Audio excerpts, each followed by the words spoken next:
तर कुठलं बुरशीनाशक घ्यायचं आहे? शक्य जर झालं तर आमिष्कार टॉप नावाचं म्हणजे डायफेकोनाझोल अधिक आझाथ्रोस्ट्रोबिन नावाचं जे काही बुरशीनाशक आंतरप्रवाही घटक आहे ते तर 200 मिली प्रति 1 एकर या प्रमाणात तुम्ही ड्रोनच्या सहाय्याने त्याची फवारणी करू शकता किंवा तुमच्याकडे एसटीपी पंपाच्या सहाय्याने फवारणी करणार असाल तर 300 लिटर पाण्यामध्ये हे 200 मिली हे आंतरप्रवाही बुरशीनाशक जे आहे ते व्यवस्थित मिसळा आणि त्याची फवारणी करा. तुम्हाला ते नसेल वापरायचं तर टाटा कॉन्टॉप म्हणजे हेक्साकोनाझोल नावाचं जे काही बुरशीनाशक आहे हे सुद्धा तुम्ही त्या ठिकाणी वापरू शकता.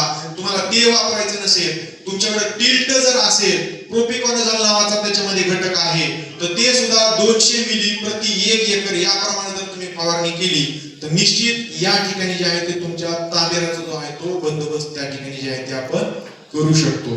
तर हे ऊस पिकातला महत्त्वाचा विषय. त्याच्या पुढे जाऊन आता ऊस पिकामध्ये बऱ्याच ठिकाणी आम्ही पाहतोय हा जो काही ताण पडलाय आणि या ताणामुळे बऱ्याच ठिकाणी ऊसाच्या कांड्या किडलेल्या आहेत.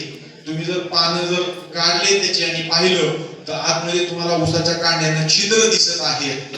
आता 265 जेवढे क्रॉस आहेत त्याच्यात प्रादुर्भाव मेजर येतो आणि मग अशा ठिकाणी काय होतं ही कांडी कीड आता पण आपलं पिकाचं नुकसान करायची ही अशी जर तिथं राहिली तर पुन्हा काय होतंय वरची वाढ थांबते आणि खालून पुन्हा काय होतं पांगशा फुटायला चालू होतात आणि या पांगशा फुटायला एकदा चालू झाल्या की आतमधला जो काही गाभा आहे तर त्या ठिकाणी धशी पडायला चालू होते.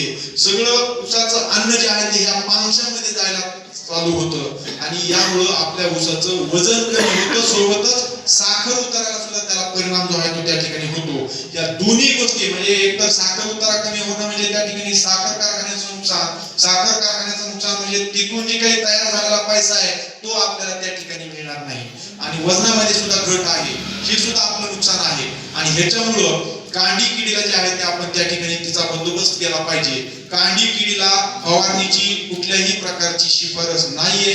त्यासाठी आपल्याकडे ठिबक असणं गरजेचं आहे आणि ठिबकच्या माध्यमातून मला वाटतं आपल्याकडे सुद्धा क्लोरेंट्रिप्रोल नावाचा घटक काय नावाने येतंय नाही हा स्नायपर नावाचं जे काही कीटकनाशक आहे याचं क्लोरेंट्रिप्रोल घटक त्याच्यामध्ये आहे किंवा कोराजन तुम्ही मार्केटमध्ये घेऊ शकता किंवा सिटीजन तुम्ही घेऊ शकता.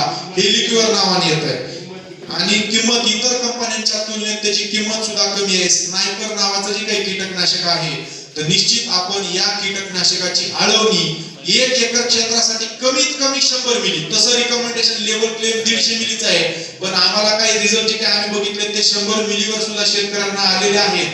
तर त्याची सुद्धा आळवणी तुम्ही करू शकता. कशी तर 200 लिटर पाणी घ्या त्याच्यामध्ये कमीत कमी 100 ते 150 मिली हे कोराजन किंवा क्लोरेंट्रिप्रोल घ्या व्यवस्थित